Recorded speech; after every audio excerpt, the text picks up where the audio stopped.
Stella ரமலா தன்னுடைய புது வருட ஆராதனையை கொண்டாடி இருக்காரு. அதுக்காக மக்களை கூட்டி புதிய காரியம் செய்திடுமே, புதிய பாதை கொடுத்துடுமே, புதிய சிருஷ்டியா எங்களை மாற்றிடுமே அப்படின்னு பாடின்னு இருக்காரு ஸ்டெல்லா ரமலா. இதுவரைக்கும் இல்லாத ஒரு புதிய ரூபத்தை நம்ம பெற்றுக்கொள்ள போறோமா இந்த புதிய வருடத்தில்? ஸ்டெல்லா ரமலா பாடினோடனே நம்ம புதிய பாதையில் போயிட போடுமா? என்ன பாதை அது? அந்த பாதையில் போனால் ஒரு பிரச்சனை இல்லையா?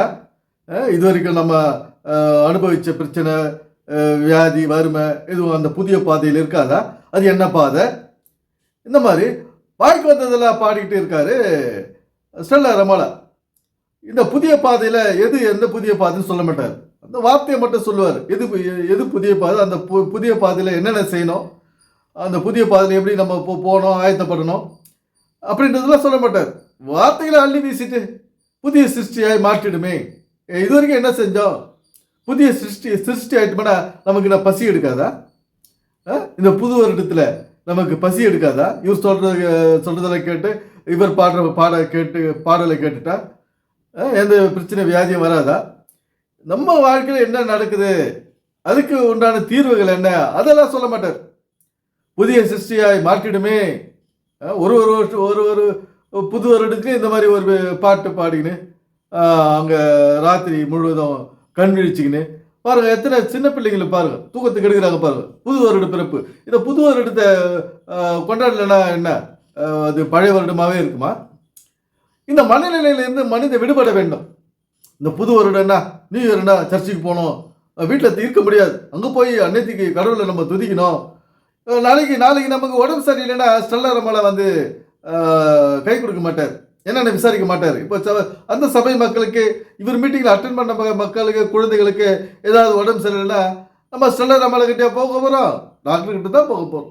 ஏன்னா அந்த குழந்தைகளோட தூக்கத்துக்கு எடுத்து, ஆரோக்கியத்துக்கு எடுத்து, அதனுடைய ரத்த ஓட்டத்துக்கு எடுத்து, நரம்புகளை தளர்ச்சி அடைய செய்கிறோம். அந்த இரவில், புது வருட இரவில் சிறு பிள்ளைகளே நமக்கும் சரி பெரியவர்களுக்கும் பல பாதிப்புகள் வருது. அன்னைக்கு இரவு முழுதும் உட்காந்து தூக்கத்துக்கு எடுத்துக்கிட்டு இந்த மனநிலையிலிருந்து நாம் மாற வேண்டும்.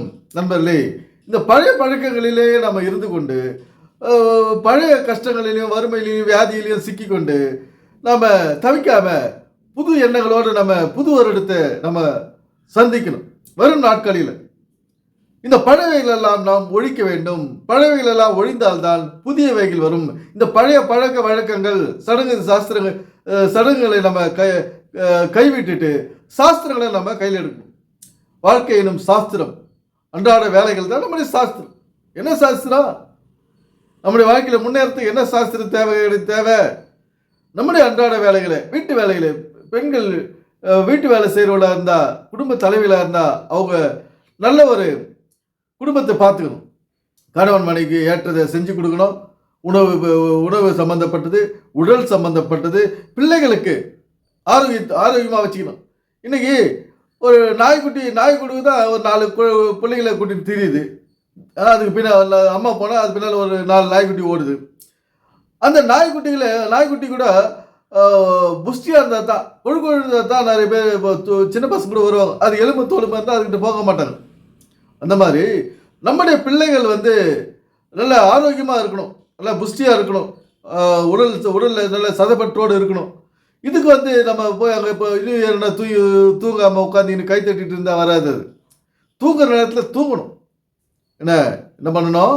தூங்குற நேரத்தில் தூங்கணும், படிக்கிற நேரத்தில் படிக்கணும், சாப்பிட்ற நேரத்தில் சாப்பிடணும், என்ஜாய் பண்ணுற நேரத்தில் என்ஜாய் பண்ணணும். அது இது மாதிரியெல்லாம் போய் ஸ்டெல்லா ரமலா கிட்ட சிக்கிக்கின்னு பழைய பாரம்பரியங்களை நம்ம கையாண்டிருந்தோம்னா, கை கொண்டிருந்தோம்னா நம்முடைய வாழ்க்கை பாழதான் போகும். பழைய சடங்குகளை விட்டு விலக வேண்டும், பழைய பாரம்பரியங்களை நாம் விட்டு விலக வேண்டும். அப்போ தான் நம்ம ஒரு பாதுகாப்பான வாழ்க்கையை நம்ம வாழ முடியும், ஒரு பயனுள்ள வாழ்க்கையை. எங்கள் தாத்தா சர்ச்சுக்கு போனாங்க, நானும் சர்ச்சுக்கு போகிறேங்க. எங்கள் பாட்டி போயிட்டு அங்கே சர்ச்சை பெருகிட்டு பாயெல்லாம் போட்டு வருவாங்க, நானும் போக போகிறேங்க. இன்னைக்கு நம்முடைய வீட்டை நம்ம சுத்தம் பண்ணுறது கிடையாது. நம்முடைய வீட்டை ஒட்டடை அடித்து சுத்தம் பண்ணி பாத்ரூமு, கிச்சனு எல்லாத்தையும் ஒழுங்காக வச்சுக்கிறது கிடையாது. ஆலய சர்ச்சுன்னு சொல்லிட்டு ஓடி இன்னைக்கு நம்முடைய வீடுகள் அழுக்காக கிடக்குது.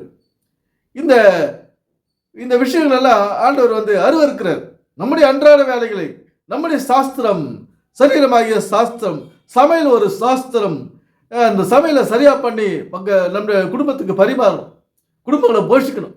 வீணாகாம, உணவுப் பொருள் வீணாகாம அதை ஞானமாக கையாண்டு, சமையலை ஞானமாக கையாண்டு, அதிக உப்பு காரம் போட்டு வாட்டி வதக்காத ஒரு சமையல் பண்ணும்போது அந்த அளவுக்கேற்ற ஒரு குவான்டிட்டி அவ்வளவுதான், அந்த அளவுக்கு தான் நம்ம அந்த ஸ்டவோட ஃப்ளேம் இருக்கணும், தீ இருக்கணும்.